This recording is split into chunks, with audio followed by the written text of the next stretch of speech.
Hi! ఈ వీడియోలో మనము కాలమ్ స్పార్క్ లైన్ ఎట్లా ఇన్సర్ట్ చేయాలో తెలుసుకుందాం. స్పార్క్ లైన్ అంటే ఏంటి? అది ఎందుకు ఉపయోగపడుతుందనేది నేను వేరే వీడియోలో వివరించాను. నా ఛానల్‌లో ఆ వీడియో మీరు చూడొచ్చు.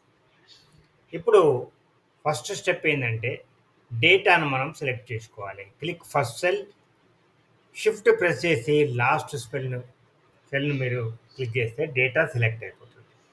ఇప్పుడు alt N S O click చేయండి. డేటా ఆల్రెడీ సెలెక్ట్ అయిపోయినది. ఇప్పుడు ఎక్కడ స్పార్క్ లైన్ కావాలో ఆ సెల్‌ను క్లిక్ చేద్దాం. ఇప్పుడు ఓకే క్లిక్ చేద్దాం. చూసారా? కాలమ్ స్పార్క్ లైన్ వచ్చేసింది. తర్వాత ఈ ఫిల్ హ్యాండిల్‌ని పట్టుకొని కిందకి డ్రాగ్ చేస్తే మనకు అందరి స్పార్క్ లైన్స్ వచ్చేస్తాయి. వీటి చూడంగానే మనకు తెలుస్తది డేటా ఎట్లా వేరీ అయింది. ఇవి సేల్స్ ఫిగర్స్ కాబట్టి సేల్స్ పెరిగినాయా? తగ్గినాయా? ఫ్లాట్‌గా ఉన్నాయా? ఏమవుతున్నది అనేది మనకు తెలిసిపోతది.